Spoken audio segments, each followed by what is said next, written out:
Have you ever gone to a salon to get your hair cut, colored, or even just styled and hated it?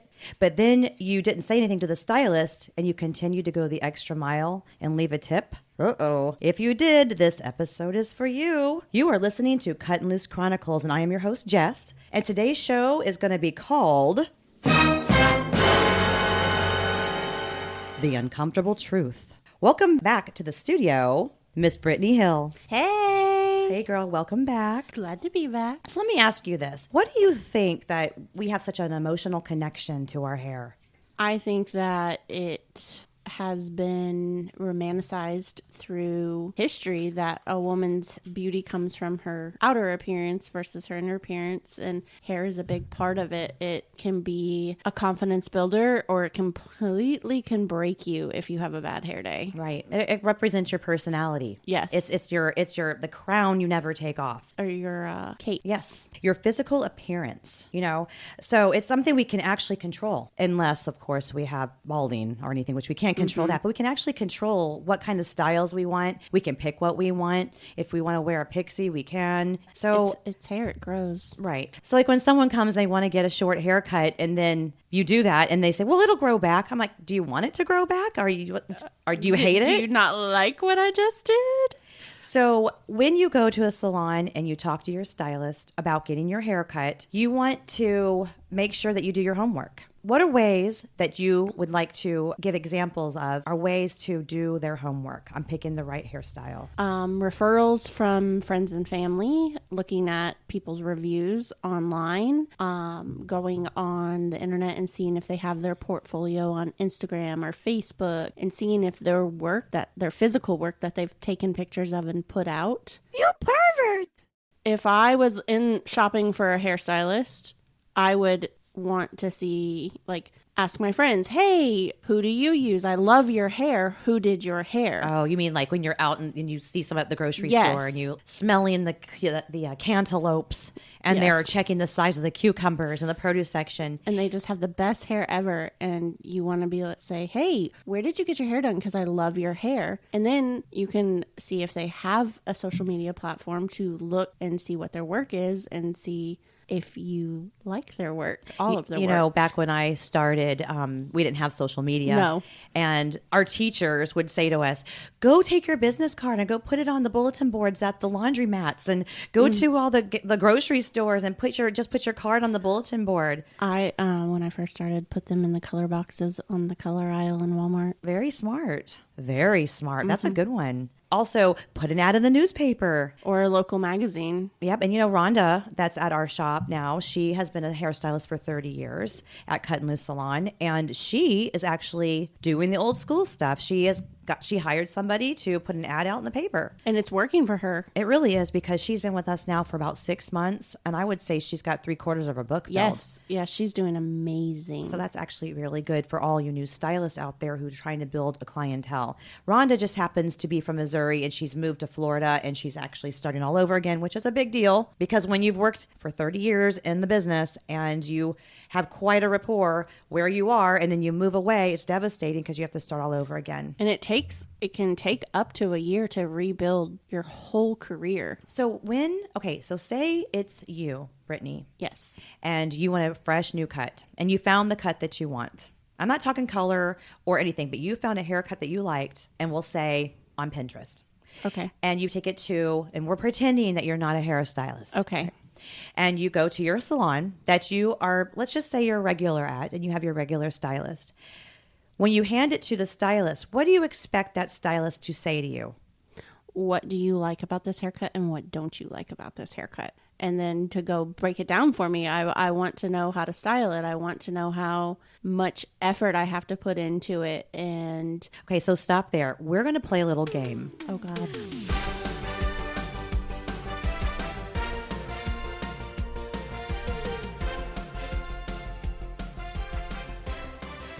I'm going to be the hairdresser. Okay. And Brittnay's bringing me a picture of a haircut that she wants. Okay. She's the client. Okay. Hey, Brittnay, how have you been? I've been good. How have you been, Jess? Great. Come sit down. Let me get you draped. So what are we doing today? I found this picture of this inverted bob that I really, really love, and was wondering if we could do this today. It's a big change for me. Okay. How long have you been thinking about cutting all of your long hair off? A while. I used to wear it a long time ago, and I just really liked it. Is that your client voice, by the way? Yes. Okay. You used to wear that haircut? Yes, about 15 years ago. And you loved it? I loved it. Why did you let it grow out? I miss my long hair. Okay. All right. Did you have a lover? Did you have a significant other, a husband, if you will, at the time? No. Bullshit. Okay. So you could do anything you wanted to. You were single out there and ready to mingle. Yeah, but he doesn't really care what I do with my hair. Bullshit. You've been thinking about it for a while and you want to cut it, but you're back to the client again. So pretend that you are one of our clients who do not like to blow dry, who don't like to pick up any kind of hot tool, and they're very laissez-faire with their hair. Okay. So are you sure you'll be able to blow this out? Are you going to want to put the work that it takes into making this bob nice and pristine? No. Okay. So what do you know it's not going to lay like this on its own? I mean, some of it will cooperate, but if you're having a wild night and you a rough sleeper or whatever, and you don't want to put the work into it, those sides might flip out. Are you okay with that? I guess I could work at it if I needed to put like 30 minutes into it in the morning. Okay, because we are beauticians, not magicians, and we can do the work, whatever it takes to make this cut the way it's supposed to be. But you need to do your homework at home to help us out. Yes. There's no complaining. No complaining. So that's just a little example of what goes on. So if you decide that you want to come in and you want to get a pixie cut, but God forbid you have weight in your cheeks, you have a fat face, that probably wouldn't be for you. And sometimes as a stylist, we might have to say, what's your second choice? Or you can say, I don't think this is the right cut for you. Let's look for something similar that will accentuate your features better. Exactly. Well said.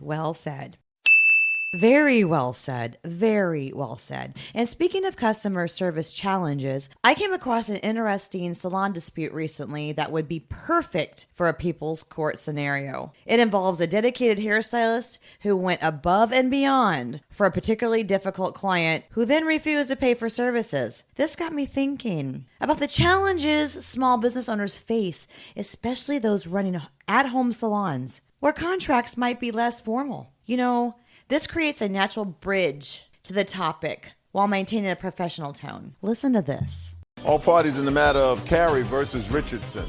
Step forward. Hairstylist Lynn Carey is suing former client Renee Richardson for non-payment of services rendered, bank fees, and a fraudulent check. Miss Carey, you're a hairdresser. Yes, ma'am. And you performed service for the defendant and her daughter. Yes, Your Honor. In your salon, which I just got a sense was in your home. Yes, it is. Part of my home. And she wrote you a check when she left. And the service that you performed for her in total was $180. It was for her and her daughter. The total was $180. Yes, ma'am. And she gave you a check for $200. Yes, ma'am. The extra $20, I assume, was for a gratuity. Is that right? Yes. And then she stopped payment on the check. Yes, ma'am. And you were angry enough so that you took the time, according to your papers, said it was just a matter of principle. It cost you $102 to file your complaint. It took time to do that. So that's what you're looking for. Yes, ma'am. The defendant looks like a jerk. She looks like a complete a-hole. Assholio! I can do that if she No, didn't. you can't. She didn't do anything I asked her to do. Listen to me. Then don't go back. Then I'm sorry. Then don't go back. But I shouldn't have to pay for a service I didn't get. No, you're wrong. You did get a service. You were, listen, careful. Listen. I'm listening. You did get a service. You didn't go to her salon/home and sit there and get nothing. She worked on your head. She worked on your daughter's head. So she did perform a service. She performed a service. Listen to me. Yes. You weren't happy with her service. Correct. Then don't go back. But why should I have to pay for something I didn't ask for at all? Not even close. Listen to me. You wrote her a check in payment for her service, and then you stopped payment on that check. Why would you take the time to write a check and then immediately call your bank and stop payment on it if you weren't happy? It's rotten. It's rude. That's why we say, make sure you just be honest. Be honest, but don't do that because that is really difficult. Then then the other person gets bank fees and bank charges. Exactly. Only You because I can't- was uncomfortable I in her don't, home. Listen to me, I don't care what your level of discomfort was. The level of your discomfort was not so great that after she finished your hair, she didn't do your daughter's. Listen to me carefully. Isn't that the way it worked out? I she stood did your, and watched her do it. Pay attention. I'm paying She attention. did your hair first. Yes. And then your level of discomfort was not so great that you didn't ask her to cut your daughter's hair too. Because I had already arranged that, and it was very uncomfortable in her home with her fiance. It was not a salon. Listen to me. It was in a back road somewhere. Listen to me. Let me ask you a question. How do you feel about stylists working from home? Unless it's like a beauty barn or like a separate building from your home to have, and doing hair at home, unless it's a complete salon setup, it's really hard to do. That client had, when she said I was uncomfortable in her home, what did she think it was going to be? You know, she knew she was Exactly. going to someone's home versus the public salon. What did she think it was going to be? I always wonder that part. I don't understand why she's saying I didn't feel comfortable because I was in her home. Well, you just sat there and got not only your hair done, but your child's hair done. If you didn't feel comfortable, you should have said that at the beginning of the service and said, I'm so sorry. I don't want to waste your time. I don't feel comfortable doing this. How old are you? 50. 50-year-old woman, if she's frightened to go in a back road, then you turn around, you hadn't paid her a thing, and you leave. Just a second, and you leave. Let me tell you what, she worked on your hair for how many hours? Probably about 4 hours. She worked on your hair for 4 hours. 4 hours? So during that time, you weren't so uncomfortable, and I assume when she was working on your hair, you weren't watching your daughter all the time. My daughter wasn't there at the time. When Did she? Just a second. Yes. Your daughter wasn't there. Correct. It gets more interesting. Yes, it does. It gets more interesting. So your daughter came after you were there in the back road. How old is your daughter? She's 8. My sister had her, and she dropped me off Just and a picked me second. up. Just a second. So your sister dropped off your daughter. No. My Who? sister dropped me off. Yes. She originally was going to get Just her a nails second. done. I want to know. Yes. Your daughter got her hair cut. Yes. How did your daughter get there? My sister came to pick me up and brought my daughter. Just a second. Your sister came to pick you up in a place where you felt uncomfortable. Just a second. Let me just get what you're trying to sell to me. Your sister came to pick you up in a back road place where you felt uncomfortable. Uncomfortable. Because her boyfriend was there, or her cousin, or her 'Cause it wasn't a brother was salon. there. Yes. And Did she just say because it wasn't a salon? Yes. Okay, so she sat there for 4 hours, got her hair done. Her sister comes back to pick her up, and then she says, can you cut my daughter's hair too? Right. This is driving me crazy. I want to reach through the screen and choke that lady out. you didn't say to your sister, come on, we're leaving. I'm not getting the hair cut by this lady. Because I was already in there. So what? If I'm uncomfortable, she'd I already leave. driven Oh, my off. God. Judgment for the plaintiff in the amount of... Oh, my God. Exactly what you are requesting. Exactly. $835. Thank You you, got Your it. Honor.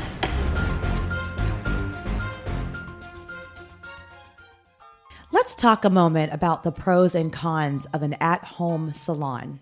A lot of times, being an at-home salon, it helps to accommodate the needs of the stylist lifestyle. Whether they have a young family and it's easier, or maybe you're sick or a family member is sick, it just helps to be there. But some of the pros and the cons, an at-home salon might give you a more personal experience.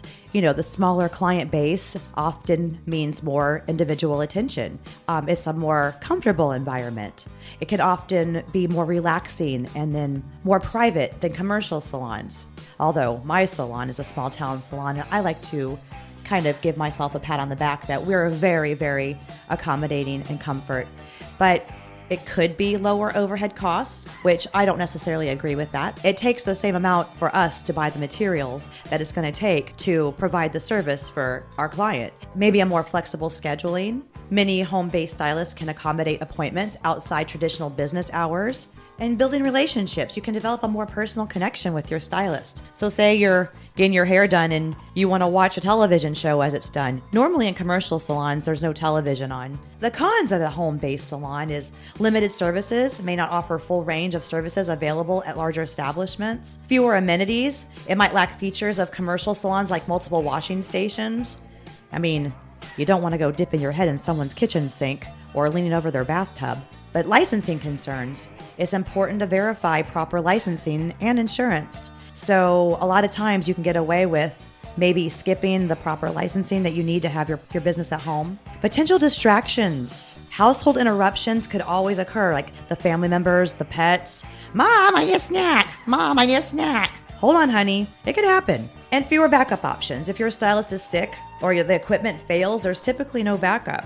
But knowing if you're going to go to an at-home salon, usually you know the person really, really well. And usually you can look past those things. You know you're going to go to an at-home salon and they have kids or they have pets, then know what you're getting into. And you need to respect the hours of an at-home salon, as you would a commercial salon. But just because they're at home does not mean you don't have to be punctual and give proper notice of cancellations, respect their home space, treat their property with care, and follow any house rules. Like if they want you to take your shoes off half the door, you're going to have to. And value their expertise. Home-based doesn't mean a less professional or skilled. And on that note, does that apply to the dogs barking and the kids wanting a snack? See, you got to know what you're getting into and pay fairly.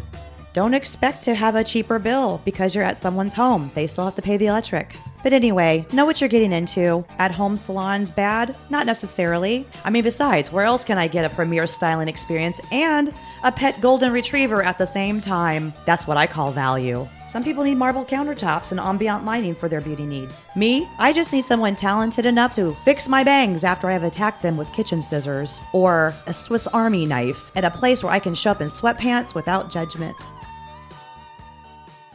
So here's what the stylist needs to do. Always have a consultation. Consult. Point out things, bring up facts that you don't usually blow dry your hair, you don't like to use round brushes, this is going to take a round brush, it's going to take a flat iron, etc. to pull off the style. So it's your job as a stylist to make sure that client is not going to be disappointed. And also take the extra time when you are blowing out your client's hair to show them how to flat iron it, how to style your hair at home, and what products you need. Exactly, with the right products. What tools you'll need, what size round brush works best for you. Because if you don't have the right tools, how are you going to recreate this look at home? Oh no, oh God, here she goes again. I hear that Fleetwood Mac song. That means Jess is going to start rambling again. Here comes another lecture. Sorry guys, but I have to say this. At the heart of every great hair experience is honest communication. As stylists, our expertise isn't just in our hands. It's in our vision for what truly works with your unique hair texture, face shape, and lifestyle. Sometimes the most caring thing we can do is gently redirect you from a style that won't serve you well, even if it feels too risky for us to say no. The truth is, if we let you walk out with that 90s boy band undercut you're insisting on, we know you'll be back in 3 days wearing a hat and giving us a silent treatment. We'd rather have that awkward conversation now than your passive-aggressive Yelp review later. Ouch. When we suggest alternatives or recommend specific products and tools, it's not because we're trying to upsell you. It's because we've seen what happens when someone tries to maintain beach waves with nothing but hope and a travel-sized hairbrush. Pro tip. Hope is not a styling product. Your trust is our most precious asset. That's why we choose honest guidance over easy agreement. Because we're in this for the long haul, or should I say, the long haul of your hair journey. We want you looking fabulous when you're showing off those vacation photos and not hiding under a baseball cap, wondering where it all went wrong. Give me a good story of a haircut gone wrong that you have done. Okay. So this scarred me for the rest of my life. When I was in hair school, I was on the floor and I was about a month out on the floor, and I had a client and she wanted me to cut her bangs wet. Well, we were always told you don't cut wet bangs because they shrink. And she was like, no, my hair doesn't shrink. I know my hair. And it was the first time I had ever cut her hair. So I didn't have confidence behind the chair that I have now. And I was like, oh, okay, and I did it. And she goes, they're not short enough. So I cut a little bit more. And she goes, no, you need to take this much off. And she held up about a half an inch. And so I did. And when I dried them, she had an inch of bangs left. Oh, hell no! Oh, hell no! Oh, hell no! Oh, hell no. And she berated me. Like, I was in literal tears by the time she was done with me. And my teacher had to come over and try to fix it. And since then, I don't cut bangs wet. I will blow dry them before I touch I them. like to cut my bangs dry too, because you have to see how the hair is going to lay. Yes. And for the simple fact that you pointed out, that shrinkage, all that kind of stuff. So I just feel like lately I've been do the trim along the bottom and cut the ends, but then I like to go internally and do my internal cuts on the dry hair, because it just kind of like paints the picture. It kind of like shows you how it's going to lay and where it's going to go. Yep. I just think that is a lot more, that you can make more love to the hair that way. Yes. But yeah, back to what happens when you get that bad haircut and you're sitting there, the haircut's done and over with. She turns you around and you're in the mirror and there you are and you about die and you hate it. What should you do? You should speak up. You should. And let me just tell everybody, we can tell when you hate it. We are great at reading people. Usually we know, like you said. Yeah, we know. Obviously, if it's too short of a haircut, we can't make it longer. Actually, I pull out magic hair extensions out of my drawer, and I've done that before. But say we don't have that. And so that just sucks. It just sucks altogether. Definitely speak up and say something, and don't not say something and tip and leave, because that, that just doesn't go with it when you want to call back and say, I don't like my hair. It's nice that you want to tip, but what I would like to recommend is, as the client, do call. Yes. And if you don't want the original stylist that did the hair fix it, let someone else in the salon do it. Yes. And it might be a little awkward because you don't want to hurt the other stylist's feeling, but we would rather you be happy with your hair than have to live with something that you hate. We're going to talk about tipping. Lately, we're not just seeing it in restaurants. We're being asked to do it everywhere, and people are fed up. I'm purchasing an office chair online, and they're asking me if I want to leave a tip. The airport in New Jersey just asked me to tip at self-checkout. Tip myself? Why did all the work? Who am I tipping? We got froyo last night, and it was serve yourself. Then when I go to pay, the kid at the register is like, they're just gonna ask you a question. And the question says, how much tip do you want to leave? I was like, what the fuck am I tipping you for? It was literally serve yourself. I grabbed the container. I pulled that lever. I even sprinkled the cookie dough bites. If anybody's been getting a tip around here, it's me. Okay. First, no one should ever be getting that worked up. Oh my God. Okay, the bottom line is this. If you don't think a tip is deserved, then don't tip. We would much rather you be honest and say, I don't like my hair. Can someone else please help? Or can we try a different avenue? Let's get real about tipping, people. If your hair looks like it was styled by a drunk raccoon, don't just throw money at us out of pity. We can take a hint. But remember, when we make you look hot enough to slide into your ex's DMs with confidence, our rent doesn't just get paid with compliments. So if we nail it, tip it like you mean it, girl. These magic hands don't feed themselves. And if you do upset the stylist that cut the hair, too bad. The stylist needs to suck it up and move forward. And never should you ever feel like you can't call the salon, call the shop to say you don't like it, because you are the number one. We are here for you. You are not here for us. So I would like to emphasize, do call, speak up, let us know, and let us fix it. The salon, so there's no bad blood or fighting or anything. I would rather do that. Protect our home. A healthy salon family means people are going to want to come to your salon. It is the entire, when the salon vibe is off, everybody can feel it. And if we do not have happy clients loving their haircuts, well then, and why even have a salon? Exactly. So remember this, everybody, and not even clients, people are thinking about going to get their haircut. You should always go to a stylist that is there for you and not to be made that you're there for them. Our job is to accommodate our clients too. That's that personal touch that we talked about last time. Personal touch means a lot to me. I'll tell a little story. I'm an educator for hair extensions, and probably about, I had a big run. Me and Ashley, that's on the show, and another colleague, Kim, that works at Cut and Loose Salon. And we did our travels all over the United States teaching the hair extensions, and it was quite a ride. We must have done it for about 5 years. That would have been so much fun. It was. And we got to work, we were platform artists. We got to work with all kinds of celebrity hairstylists, one being Vivian McKinder, who is one of the ambassadors for Redken. She has a salon in Midtown, New York City, and she's actually the one that granted me Master Stylist. That's amazing. We need to do an episode on Master Stylist and how you become a Master Stylist and what it takes to be a Master Stylist. But going back to my story. So Vivian asked, so what Ashley, Kim, and I would do was we would be the ones that would prep the models that would go on stage for Vivian to do the hair extensions on. Now, that's a big job. It was a big behind the scenes job. And I didn't know that that's how that worked, that they were prepped by somebody else before they went on. They're prepped for sure. Okay. And it makes the entertainer, if you will, the one that's doing the main gig, it's just like everything else, like when you're going to a restaurant and you get the steaks, they're already marinated, they're already prepped and ready. Yes. And then, so it goes just sense. like that. Well, anyway, so one of the models that I had to do, she was coming grown out of Pixie, and she had maybe on the top of her scalp hair that was probably about maybe 2.5 inches long. On the back of her nape, she had 2-inch long, and over the ears, it was just short city, and it was growing out all jagged and kind of crazy. Well, anyway, I had to put a whole head of extensions, 18-inch extensions, all over her head. Oh my God. And on top of it, she did not have a very big head.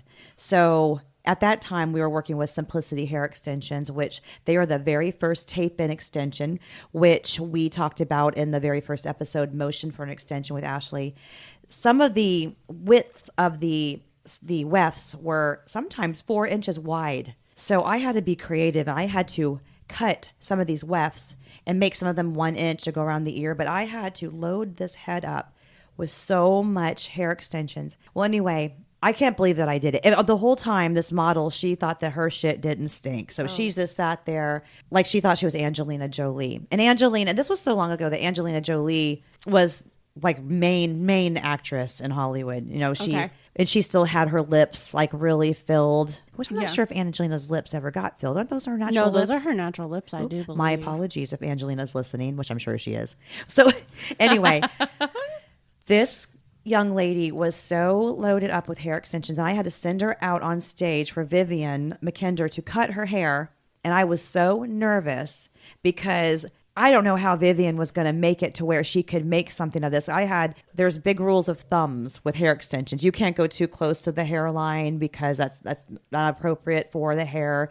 The weight of the hair, that'll actually pull the hair out. Yes. But I sent that young lady out loaded. There must have been 54 just taped in wefts all over her head. And by the way, this model also wore sunglasses the whole time. Big Jackie O sunglasses, and she refused to take them off. The mental picture that I'm getting right now is just epic.